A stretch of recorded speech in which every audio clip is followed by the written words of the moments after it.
If you have a Bible this morning, please open your Bibles to John chapter 10, verse 10.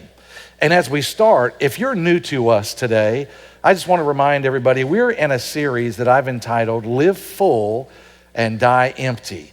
I have a conviction that so many people leave this world, and they leave this world doing less than they could have, having accomplished less, having created less, saved up less, sent less forward than they really should have done. And I think sometimes when you're in this world that there are so many things that stand in your way. There are things that hinder you, detour you, stop you, slow you down, shut you down. And I pray that as the church of Jesus Christ, that when you come in here, that what you will find is truth more than anything. And truth can be really hard to hear. So Jesus said, when you speak truth, you need to speak that truth in love, because the truth can be hard to hear. I pray that I never come across caustic or harsh, but today is a truthful message. It really is, and it's going to challenge you because I want to help you take a step forward. The truth of the matter is the sermon series is entitled Live Full and Die Empty, but I can tell you this, the Bible offers us a couple of different ways of life, and regardless of which way you choose, you will die empty either way. Nobody takes anything to the grave with them. Nobody. So you're going to die empty. Whatever you had is going to somebody else, right? Whether it's an asset that's going to give them some money, or it's a bill and they got to pay it, it's going to be left to somebody else. You don't take anything with you. So since it's going to be that you're going to die empty anyway, you have two choices. You can live full and die empty, or you can live empty and die empty. And I prefer that you would choose to die full. So that's what we're working on today. And this morning, the message I want to share with you is on a message that speaks about both the problem and the power of your potential, but really it's about pain. We talked about pain a couple of weeks ago. The problem and the power of pain, because pain stands in our way so often. John chapter 10, verse 10, here's these two ways of life. Jesus, and as he started out in chapter 10, he's really trying to encourage people, hey, I'm the good shepherd. I'm the guy you want to follow. But there were a lot of other people there that didn't know if they wanted to follow Jesus or not. And so as he's laying out this plan, here's who I am, and here's how you know who I am, he got down, he says, you could choose. There's two ways of life. And he says, there's two ways of life, and there are two helpers in life, whether that be Satan or that be me. And Satan is a thief. And so in John 10:10, he says, the thief, which is Satan, does not come except. In other words, it only comes for three reasons. He doesn't come to help you. The devil's not your friend. The devil's not your helper. The devil's not your encourager. The devil's not planning a path for you. He says the thief does not come except to steal, to kill, and to destroy. But Jesus said, I'm different. That is not why I came. Notice that Jesus did not say, I have come to charge you, to challenge you, to convict you, to blame you, to point my finger at you, to condemn you. He says, no, I have come that you might have life. And that listen, he didn't say, and that you might have that life abundantly. He said that you might have that life more abundantly. One of the great challenges, I think, in the Christian experience is that we don't listen to what the Word of God says, and we listen to what the Word of men is, and in doing that, we feel ashamed whenever we start to actually do anything good in life. If we start to go forward in life or something like that, we feel bad about it. And yet Jesus said the very reason that he came is that you could live life, but not life as you were currently living it, but life that is not an abundant life, a life that is more abundant, a whole life, a full life in every single area that is out there. So when you start doing well in life, isn't it amazing how oftentimes even believers are the ones that will come back and say, I don't think you should have that. I don't think Christians should live that way. I don't think Christians should have that. I don't think what book are you reading? What book are you reading? Now, I'm not of a health and wealth preacher kind of situation, but I will tell you this, that God says, hey, if you do what I tell you to do, you wouldn't have any of these diseases. But we don't eat that way, right? We don't live that way. We don't follow that way. Because I think that God would prefer that we were healthy. I think that God would prefer that we were wealthy. because of what we can do with wealth. That's not a health and wealth religion. I think it's just an automatic byproduct of living according to the principles of the Word of God. But for many of us, we really struggle with this. And so a couple of weeks ago, we discovered that pain is one of the greatest barriers that there is to anybody doing anything. We talked about it in a physical arena. And so one of the great inventions of all of humankind was anesthesia, because with the advent of anesthesia, where they could take away pain, it afforded us the opportunity to do kinds of surgeries and repair work that we would have never done otherwise, because we could have never endured the pain. So when we learn how to mitigate pain, it changes things. Here's the challenge, though. There's other kinds of pains other than just physical pain, and we have to figure out how do we get over those. When we do that, we can learn to master our pain rather than have pain mastering our life and shutting us down. And that's what we want to do this morning, see if we can move forward. So I'm going to share 4 truths with you. Let me just give them to you really quickly. They're not on screen, but let me just share them with you so you know where I'm going. The first 3, I've got to move real fast because the 8 o'clock service listened way too slow. And so I've got to speed up just a little bit. But here they are. Here's the 4 things I want to deal with. First of all, I want to talk to us about how we misunderstand pain. Secondly, I want to show you that God has a purpose and a plan for pain that we'll talk about.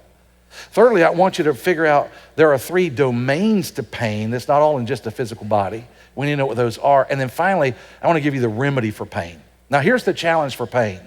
And here's what I have observed over so many years of my life, and that is, and when I'm thinking physically right now, did you know that there are a lot of people, maybe some of you in here right now, are struggling with some level of physical pain in a joint, maybe a knee, an ankle, a hip, an elbow, whatever. And here's what I've discovered. People will walk around in pain for a long time. And they will endure the pain of a physical problem until the pain of the physical problem exceeds the pain of the repair of that physical problem.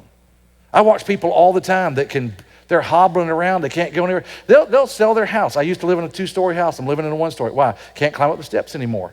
So I had to sell my house. Did you ever think about getting it fixed?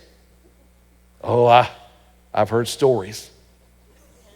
You did? I've heard stories about them hip replacements, them knee replacements. I've heard stories. I'm afraid to go to sleep. I don't want anybody putting me to sleep. And you have all these reasons why you won't do something.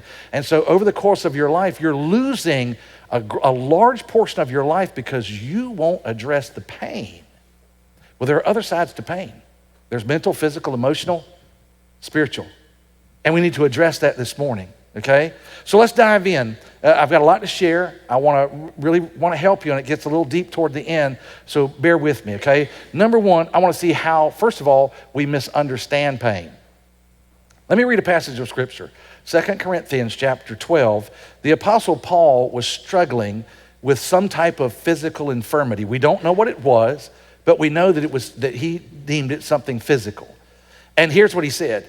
He said, lest I should be exalted above measure by the abundance of the revelations. In other words, Paul was getting a lot. Man, a lot was coming to him from God. And here's how he interpreted it. Unless I am exalted above measure, then here's what's happened. A thorn in the flesh was given to me, a messenger of Satan sent to buffet me, lest I get exalted above measure. Concerning this thing, I pleaded with the Lord 3 times that he might depart from me. And he said, my grace is sufficient for you. My strength is made perfect in weakness. Therefore, Paul's conclusion, therefore, most gladly, I would rather boast in my infirmities that the power of God might rest upon me. In this passage of Scripture, it clearly indicates that God has a purpose for pain. He has a reason for it. Now, we don't understand what that reason is. As a matter of fact, one of the number one, there's 2 reasons that really just bubble up to the surface when a person refuses to accept God, atheists and stuff like that. They will always come up with these 2 reasons. Number 1 is origins, whether that's creation or evolution. They'll struggle with that scientifically. Number 2, and sometimes it bubbles to number 1, is pain and suffering. How can we associate and how can we ever accept that there can be this supposed good God and yet there's pain and suffering in the world? They cannot reconcile those 2 things. And because of that, they struggle with it. So let's do this morning. Let's see if we can answer their question. Let's remove pain. Let's remove physical pain, and let's remove emotional, mental, psychological, and spiritual pain. Let's remove both. Because if we remove both, then we all ought to be happy, right? If I can never feel pain physically, and I will never feel pain mentally, emotionally, psychologically, or spiritually, if I can get rid of all of that pain, then we should be doing good, because that's what everybody wants. So here's how I'm going to remove your physical pain. I'm going to offer every one of you the opportunity as you leave the service today to come and let us give you the leprosy virus. Because here's what happens. If we give you leprosy, here's what leprosy does. You have nerves, and on those nerves is coated in a material called myelin. And leprosy sort of disintegrates that away, and when you disintegrate that away, it removes the ability for those nerves to transmit. So now, when you have leprosy just means you cannot feel pain and you cannot feel temperature. So you could stick your hand in the fire, and you won't even know, but you won't feel anything. You could lop your fingers off. You won't feel anything.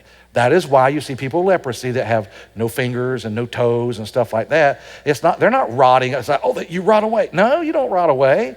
It's just that you can't feel any pain. And since you can't feel any pain, you don't notice when something's wrong. But if we get rid of that physical pain, you don't have to worry about it anymore. Let's get rid of mental and emotional and spiritual pain. We can give you a lobotomy. A lobotomy is where we go into the frontal lobe of your mind, of your brain, and we're going to disconnect some stuff in there. When we disconnect some stuff in there, what happens is you lose the sensation of regret, depression, it's everything. You can't just do one, so you lose it all. So whenever we remove any mental, emotional pain you might ever suffer, the problem is that you're going to lose your personality as well, and you're going to lose any enthusiasm or stuff. But you'll be here. So we've taken care of it. We've gotten rid of your physical pain, and we've gotten rid of your mental pain, so you guys should be just fine. Anybody want that? And if you don't want that, why don't you want that? That's what we keep saying. How could there be a God if there was pain? We misunderstand pain. There's a purpose for pain. There's a reason for pain. We need pain sometimes. So secondly, let's talk about God's purpose for pain. It's a built-in warning light. God lets us know. Let me give you a simple definition for pain. Something's wrong. When you leave here today and you're suffering with pain, I want you to say, that must mean something's wrong. Right? Something's wrong. It's really simple. Something's wrong. That's why God gives you pain, because he wants you to live a life that is righteous, which means living in a right way. Whenever we live in a wrong way, we will suffer some sense of pain that says something's wrong. If you grasp that, and this is God's plan for pain, we're going to be in pretty good shape. David wrote the Psalms, and he says this, Psalm 139 says, "Search me, O God, and know my heart. Try me and know my anxieties, and see if there is any wicked way in me, and then lead me in the way everlasting." The wicked way that he's talking about there, the word wicked way is two words, and it means a crooked and for perverse or immoral course of life. In other words, you're going down a wrong pathway, and the pain and the suffering that we feel sometimes says something's wrong. When the warning light comes on the dashboard of your car, it's not saying all good. No, it's like, hey, something's wrong. Before you take off on this trip, before you take off on this journey, you might want to take it to a mechanic because something's wrong and we need to have it fixed. But unfortunately, oftentimes, how many of us today have a physical issue and our body is saying, hey, something's wrong? And you're like, oh, don't worry about it. Give me that Mylanta. It'll be fine. It's like, why are you bloated, feeling horrible, and you're passing out? It's like, give me something to take care of this. And you're right back at it the next meal and the next meal and the next meal. Your knee hurts. Give me some Tylenol or Advil or something like that. It'll be fine. No, something's wrong. Something's wrong. We got to do something about it. So if we know that something is wrong, then thirdly, we need to understand if something's wrong, where is the alarm sounding? I need to know where the problem is. Right? When you go to the doctor, isn't the first thing that they ask you, so what seems to be the problem? I always say back to them, I don't know. You're the doctor. You're supposed to tell me. You're the one supposed to know. They was like, ha, ha, ha. You've never heard that before, right? It's like to mess with them a little bit. But obviously, it's going to be like, is it in your leg? It is in your head. Where's the problem at? So we understand there's 3 domains of pain. And let me talk about these 3 domains of pain. Pain is not a one-size-fits-all, because if you think of it as a one-size-fits-all, here's what you'll do. You will take the remedy for one kind of pain and you will use it for another kind of pain, and it won't work. We talked about physical pain a couple of weeks ago. And physical pain, you can have anesthesia, or you can have some type of analgesics or medications or things like that that can do away, painkillers and so forth, that can do away with pain. But if you try to use physical pain medication for emotional, mental, psychological, or spiritual help, it won't fix it. It will not fix it. So what will end up happening is that you will become addicted to something physical, and then we send you to some place to help you break the physical addiction, not recognizing that that's not the problem. That's a symptom of the problem, and we haven't gotten to the problem. And so you're stuck in a horrific cycle of constantly going into rehabs like nothing ever works. Well, we haven't attacked the right thing yet. So we need to understand these domains of pain. The first is the body. The body signals physical pain. There's a tissue breakdown of some sort, or there's a misalignment of some sort. You got something going wrong in your physical body, or you got a bone out of alignment, or your back's out of alignment, or whatever, and we've got to get realigned in that. David wrote it this way, Psalm 102. He said, my days are consumed like a smoke. My bones are burned like a hearth. In other words, he felt pain all in his body. He said, my heart is stricken and withered like grass, so that I forget to eat my bread. You ever hurt so bad you weren't hungry? You didn't want to do anything. People try to, you got to eat, you got to eat, you got to eat. I said, I don't want anything. You feel so bad you don't want anything. So the body, we've already talked at length about that. I won't spend a lot of time on that. But secondly is the mind. And the mind is where mental pain warns of toxic thought patterns. Thinking wrongly, things that are not helpful, distorted beliefs. Jesus, one day, he was talking to some scribes and Pharisees, and they were picking on what a person was eating and drinking. And how they'd wash cups and pitchers and stuff like that. And Jesus says, hey guys, listen, it is not what you eat. It's not what you put in your body that's the real problem. It's what comes out of your body that's the problem. And let's watch what he diagnoses here. Mark chapter 7, Jesus says this, what comes out of a man, that defiles a man. For from within, out of the heart of men proceed evil thoughts, adulteries, fornications, murders, thefts, covetousness, wickedness, deceit, lewdness, an evil eye, blasphemy, pride, foolishness. All of these evil things come from within, and they defile a man. So when we talk about mental pain, we're talking about mental things, mental thoughts that are incorrect, that are not what God wanted us to do. And as we live our life with those mental thoughts, they mess with us. Now, here's the thing. We're like, oh, I need some medication. That medication's not going to help. Well, they've got some psychotropic medication I think that can help me. And it's like, the psychotropic medication can be very powerful and very useful in many ways, and it will change the way you feel. It will not change the way you think. That's the problem.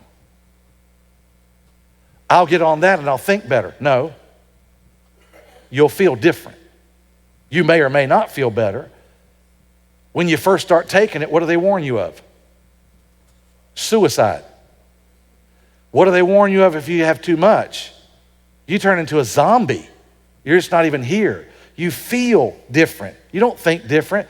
Anybody ever taken a psychotropic medication and all of a sudden 2 + 2 = 11? Because it changed the way you think? No. It changes the way you feel, because it's for a physical situation, not an ideological situation, not a thought situation, not a spiritual situation. And so we condemn people to a life where they feel like they're doing the best they can, but they don't know what's going on. So we have to understand that's one of the domains, physical, mental, and spiritual. Spiritual pain always exposes a broken fellowship of some kind, either that be before God or before somebody else, or thirdly, it can be a purposeful type situation where you are not figuring out what is the purpose for your life, why are you here? And so you're doing all kinds of stuff that are in no way aligned with what you know you're supposed to be doing. You're doing something different than you're supposed to be doing, that God put you here for. And there's an ache in your heart when you know, this is not what I'm supposed to be doing. Have you ever found yourself in a place in life where you get up to somewhere and you finally just say, I'm done. This is not why I'm here. This is not what I'm supposed to be doing. I'm going to do something different. and finally figure out what it is that God has, that pain kind of shows up in there. So if we have, Jesus felt this separation pain. In Matthew 27, it says this, about the ninth hour, Jesus on the cross, and he yells out with a loud voice saying, Eli, Eli, lama sabachthani. That is, my God, why have you forsaken me? And he felt that he was separated from God because of sin, and he felt that pain. For some of us, some of our pain is that we feel like that God doesn't care. He doesn't have anything to do with us because of maybe a life that we've lived or something, and that's pain. Now, having mapped out those various faces of pain, physical, mental, and spiritual, now we have to shift over and say, okay, if we can kind of know what that is, and I went through that real quick, is there a cure? Is there something we can do about it? Is there a way to move past this? Well, finally, and for my last few minutes, I want to talk about the remedy for pain. We've dealt with physical pain. I'm not going to deal with physical pain. You get a surgery or corrective surgery, stuff like that, fix something that's going on. We understand that. But I want to move on to two other domains of pain, mental and spiritual, that keep us stuck. They just keep us stuck. Because like I already told you, that there's a situation where we will endure pain as long as we can endure it, to the point we can't endure it any longer, and getting it fixed is less painful than enduring it. That's when something starts to change. But I need to give you some understanding. There's a difference between pain and suffering. And let's not misunderstand the two. There's a difference between pain and suffering. I've already given you the definition of pain, so let me give it to you again. Pain says something's wrong. You got me?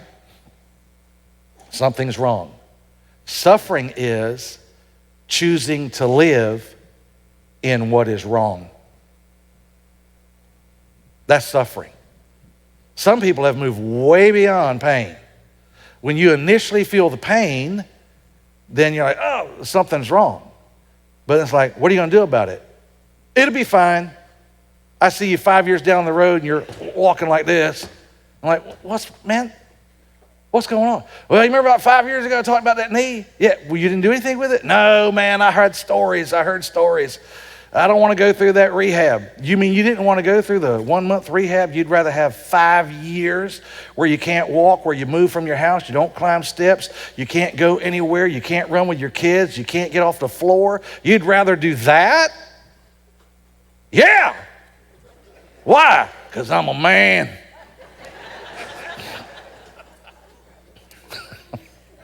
Right? Can I get a witness, ladies? You know that's true. You know that's true. So we don't want you to don't choose suffering. Suffering is a choice. Pain is not necessarily a choice, but suffering is a choice. Now, let's talk about the wrong response to mental and spiritual pain. To ignore it.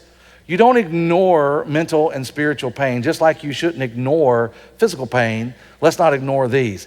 Ignoring it would be like taking a piece of black tape and putting it over the check engine light on your car because that daggone thing won't go out. Well, guess what? You can put a piece of tape over it, but that doesn't mean the problem went away. Your engine's going to blow up or it's going to shut down on you at some point. We need to fix what's wrong. Paul said it this way to Timothy, 1 Timothy chapter 4. He says, the Spirit expressly says that in the latter days, latter times, some are going to depart from the faith, and here's what they're going to do. They're going to give heed. So they're not going to believe the faith. They're going to give heed to deceiving spirits and doctrines of demons, speaking lies and hypocrisy. And here's what happens to them. Having their conscience seared with a hot iron. And so here's what happens. The longer that you endure something that's wrong, it calluses you. When I was a kid, I don't have many more. I read and study and stuff now. We still do a lot of work. But I used to have really big time calluses on my hands. You know what we used to do? If there's any guys in here, I know you did this. You took a little straight pen, you stick it through the calluses, and you go show your mom. Look, Mom, watch. Yeah.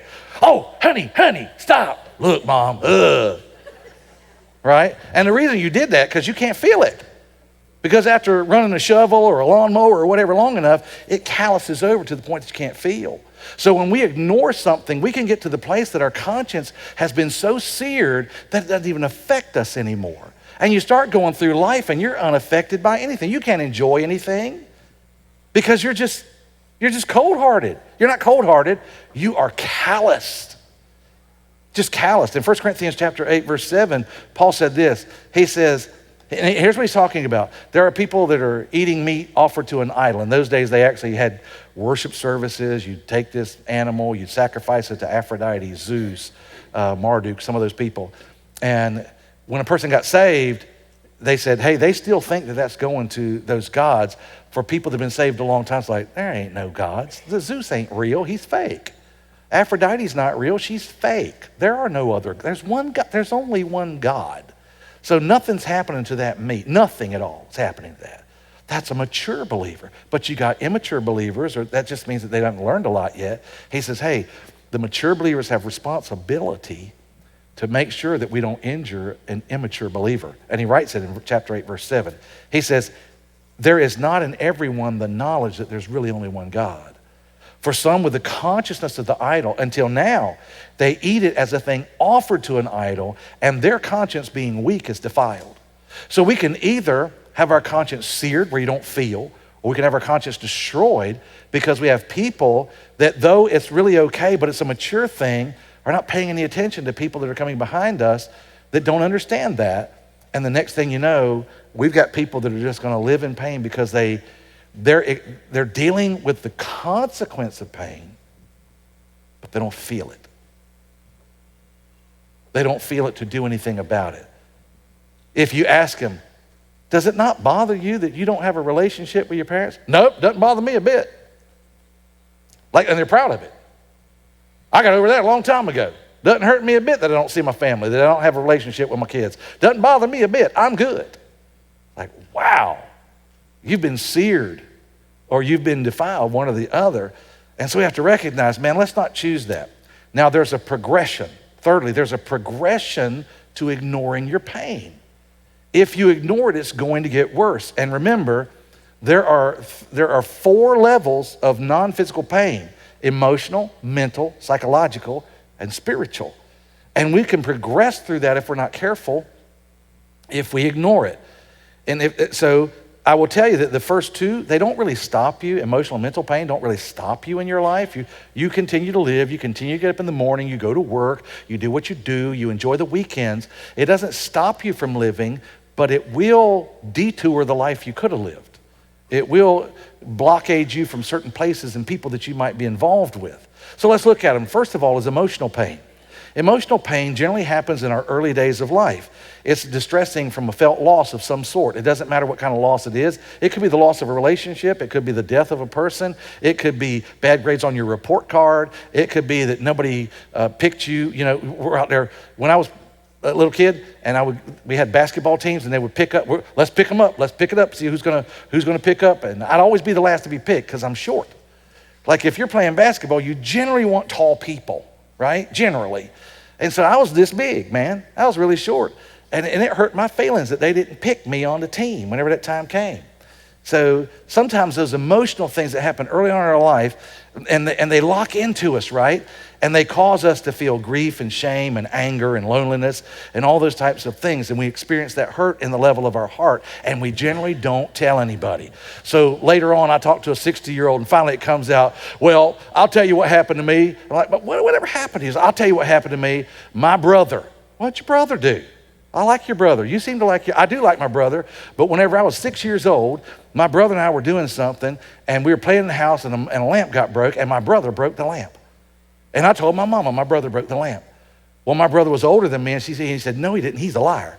And so my mom spanked me and beat me for breaking the lamp. But I didn't break the lamp. My older brother broke the lamp. My older brother sold me down the river. He never told the truth. My mom still doesn't believe me to this day. And ever since then, nobody believes me. Everybody hates me. My wife doesn't believe me. My boss doesn't believe me. My brother doesn't believe me. My parents don't believe. Nobody believes me. Is that true? That's not true. It's just that locked in real early.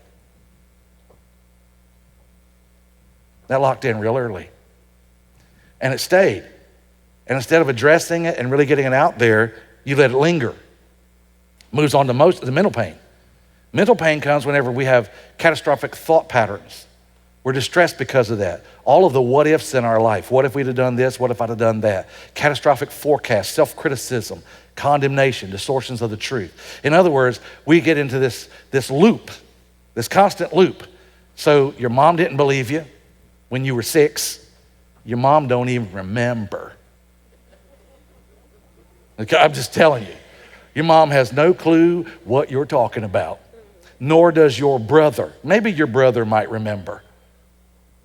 But your mom don't. Your dad don't remember. But now you're in a loop. because it happened then, you're unbelievable. Nobody could believe you. Nobody would believe me. Nobody would believe me. Nobody ever believes me. So you just sticks in there, right? Hey, let's go play some ball. No, I don't play no basketball. Why not? I don't like basketball. Is that true? That's not true. It's not that you don't like basketball. It's you didn't get picked on the team. And that hurt. And you didn't do anything about it. So it developed a mental pattern that causes you now to think about yourself in a way that nobody else thinks about you. Have you ever listened to what other people say to you about you when you say something like that? Nobody would want me to play on the basketball. Yeah, they would. No, they wouldn't. No, they wouldn't. And you refute everything that a person says about you that would be good because you are making sure that you reinforce and lock in this mental pattern and loop that you have that will keep you destroyed. And now you're not in pain now, you're suffering. You're suffering because you've chosen not to do anything about it. And it will migrate that way. It'll keep going that way. Well, thirdly, you could move to psychological pain. Now, the first two, emotional and mental pain, they don't stop you from doing your jobs and stuff like that. But this one is different because psychological pain moves into something greater. You can have anxiety disorders, depression, PTSD, behavioral avoidance, all those kinds of things. You can't sleep anymore, you can't eat anymore. And so this one changes everything. Do you know anybody today, right now, locked in their home because of anxiety? Can't leave, can't get out, agoraphobic, can't move. People that hate small spaces, don't want to be in the crowd, don't want to talk to anybody, isolating themselves, locking themselves away. They've moved into a greater level of suffering in a psychological arena where they can't work. And they got to tell I've got to go. I've just got to get out. And it happens immediately. And it's outside of their control at that point. They're in a situation, all of a sudden a panic attack hits them. They've got to go. They get out. They don't tell anybody. I just got to get out. It happens because it's progressed and we haven't dealt with the pain because the pain says, hey, something's wrong. Something's wrong. It needs to be corrected. Let's correct it. No, it'll be all right. It'll be all right. I'll be all right. I can get over it. Not a big deal. No, you can't. You need to address it. You got to deal with it. But we tend not to do that. These now become persistent symptoms that daily impair our function. And if we get to that place, we're in a trouble spot, we need to do something different because it's actually changing something in us. Now, when we get to this point, it's changing our brain function, our chemistry, stress hormones are coming out, all kinds of stuff, our neurotransmitters are rewiring, and it's changing our brain structure. We've got to do something before we really go too far where we can't come back. Spiritual pain is when we have a deep sense of alienation from God, from other people, or from our sense of purpose that's out there. And so what ends up happening there is it moves to, God doesn't love me. God doesn't care about me. Don't talk to me about church. I don't want to hear about that God thing. I've tried that before. I've seen a lot of people that know God, that they don't have anything to do with God. And so it moves towards that end, and we really find ourselves in a deep trouble. So is there a remedy?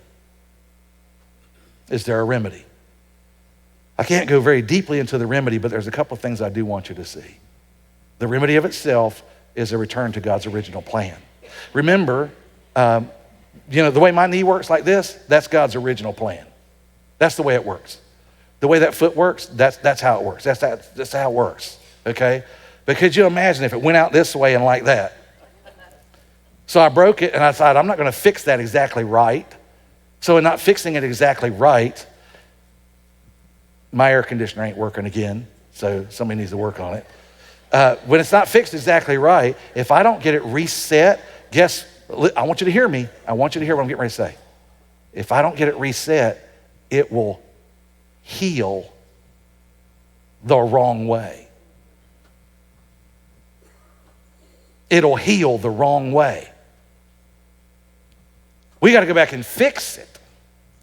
And put it back in the right order, the original setup, so that when it heals the right way and we get functionality back. That's what we want. So here we have to recognize, in order to do that, there's two things that we need. At least there's more, and I'll pick it up next week. But for today, number one, we need honest confession. Honest confession. Not that half-hearted confession, not that half lie, I'm talking about honest confession. Why? Because exposure strips pain and suffering of its power. It really does. When you confess it, you begin to destroy it. Remember, something's wrong. What did you do wrong? We have a hard time with this. Proverbs 18 says, 28:13 says this, he who covers his sin will not prosper, but Whosoever confesses and forsakes it will have mercy. You have to acknowledge that something's wrong. You did something wrong. You said something wrong. You've lived in the wrong way. But one of the major challenges that we have is that we are ashamed and embarrassed of a life that we've lived, things that we've done, mistakes that we've made, and we're afraid that if somebody knew that they wouldn't like us anymore. Well, the truth is they might not. The truth is they might not be around you, but are you willing to live a crippled life, all of your life, for a person that's not gonna have anything to do with you anyway? It's on a fake level. Why would you do that? Whenever you finally start to confess something, somebody asked me last week, hey, Pastor, you ever thought about running for office? I'm like, I have, but I think that God has me where he wants me. It's like, well, what would stop you? I said, well, nothing really, except for I don't feel like jumping into that where they, start vetting out your life and they just smear all your bad all over the place. Because that's one of the first things they do. They're like, well, would you be worried about that? No, I've already told y'all over 30 years, I'm pretty sure everything I've ever done wrong, I think you guys know. I can't think of a single thing that I've ever done that wouldn't come out and they're like, did you know your pastor did that? Yeah, he told us that. Well, what about it? Yeah, he told us that one. What about that one? Yeah, he told us that one. I'd be curious to find out, what did you find out that I don't know that I did? So guess what? I can go anywhere at any time with anyone and I'm not concerned or worried about what somebody might find out. Even if it was bad, because brother, I've done some bad stuff. But whenever they find out, I'm not like, oh, I'm so worried. It's like, well, yeah, I did.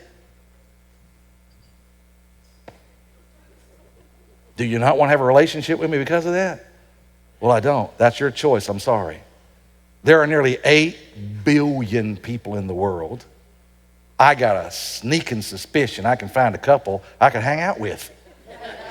So I don't have to hang out with you if you don't want to hang out with me, but I'm not going to let that cripple me for the rest of my life. Most mental and spiritual pain and suffering is done in silence and isolation because we're hiding ourselves away. We have a fear of being found out, and so it keeps us stuck in this place because we're afraid of what somebody finds. Well, just tell them.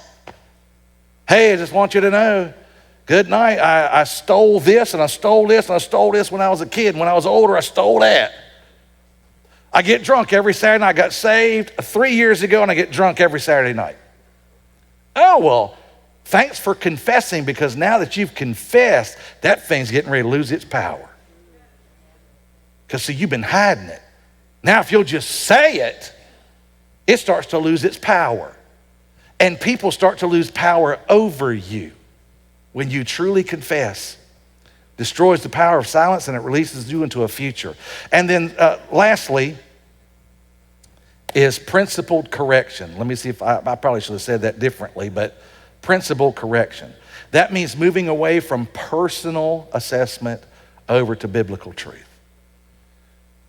Let me just, that's as far as I'm going on the outline, guys. I want to say something that I hope you'll get, that will help you. Because whenever I talk to people all the time, I'm trying to help people, which I'll be honest with you, I help very few people. Not because I don't feel like I could help them, it's because they won't do anything. And that's okay, you don't have to, but I still want to tell you the truth, okay?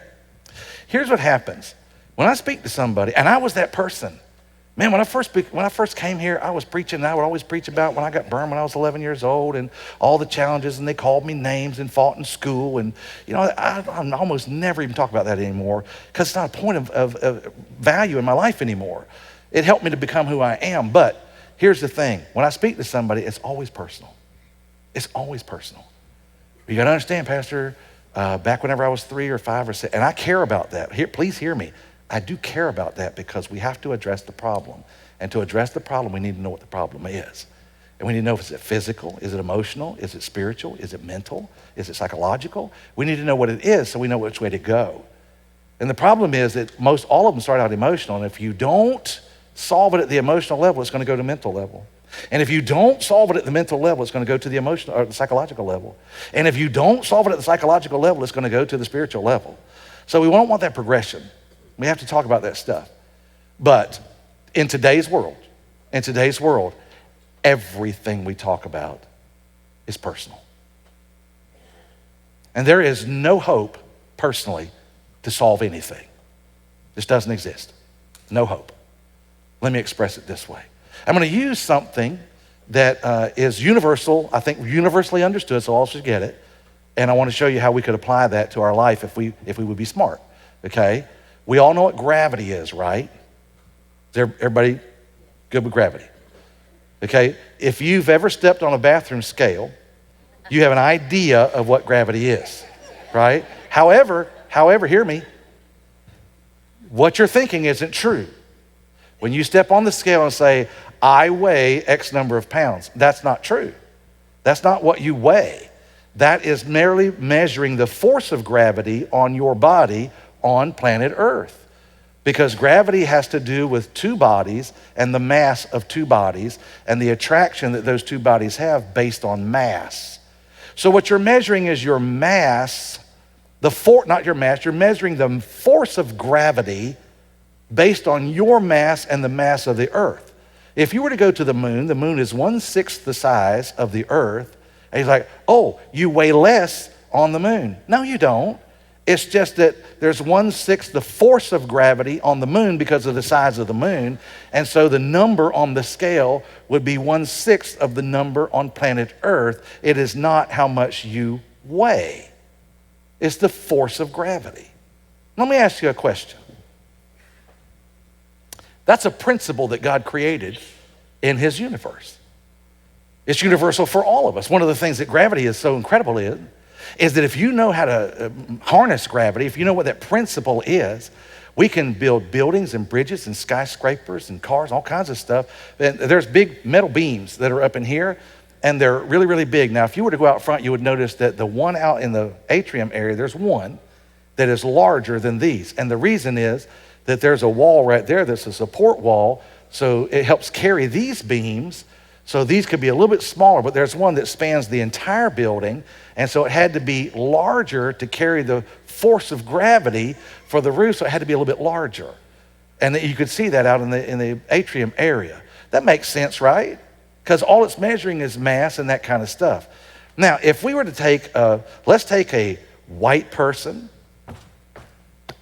an Asian person, a black person, an Indian person. That's enough. Red, yellow, black, and white. I don't know who the green people are, but we got red, yellow, black, and white. Isn't that what the song says? Red and yellow, black and white. Yeah, they are precious in his sight. So we got all four. I'm just checking. Does gravity function differently for the white person than for the Asian person, than for the black person, than for the red person? It doesn't. You know why it doesn't? It doesn't really know anything about your color. It doesn't know you. It doesn't know anything about you. So when God put in a principle of sowing and reaping, if the red and yellow, black and white, if I all gave them a seed and it's the same seed and put it in the same grass or same ground, does the white person's seed grow better than the black person's seed, than the yellow person's seed, the red person's seed? No, because it doesn't know what our color is. If a bird picked up the bag of seed and flew away and it fell out in the ground, does the stuff not grow because it was a bird, not a human, that planted it? No. It doesn't know the difference, because once you start living your life on the basis of the principles of the Word of God that have nothing to do with your color, your gender, your race, your age, your weight, the color of your hair, where you came from, the sins that you committed, the good you did, the bad you did, it has no understanding of that whatsoever. It just works because God said it works. And so whenever we would go, well, that's not going to work for me, Pastor Kenny, because when I was 3, I did this. Shut up. Knock that nonsense off. It'll work for anybody. It'll work for a dog. If I put a seed in a dog's mouth and say, spit it in the ground, and come back 2 months later, if we've watered it and cared for it, it's going to grow like the one that I stuck in the ground. It's not going to make any difference. But what holds us back is the pain that we have suffered that we refuse to deal with. We lock it in. It becomes part of our DNA. And now every single thing that we do in life, we do as a measure of what we've done, not who He is.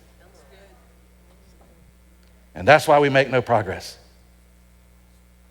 So let's confess what we've done just to get the guilt off, and then to feel pretty good about yourself. not what you did.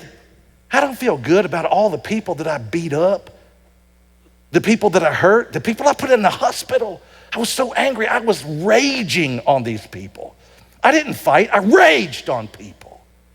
And I hurt people, broke eye sockets and stuff. Am I proud of that? No. Not at all. But guess what? I don't do it anymore. I feel like it on the road, but I don't do it anymore. I don't do it. That's like, oh, if you knew what I could do to you. But I don't. I don't. So guys, listen to me. Listen to me. God says a lot, not just about you. He's always trying to tell you how he redeemed you back there. He would love for you to grab on who he is and how he made things work, and he has put it in your hands. And he says, Jesus said, I came to give this to you. I came to give this to you. I came to give you the law of sowing and reaping. I came to give that to you. I came to give you the law of return. I came to give you the law of life. Because if you'll take these things and use them, they don't know who you are.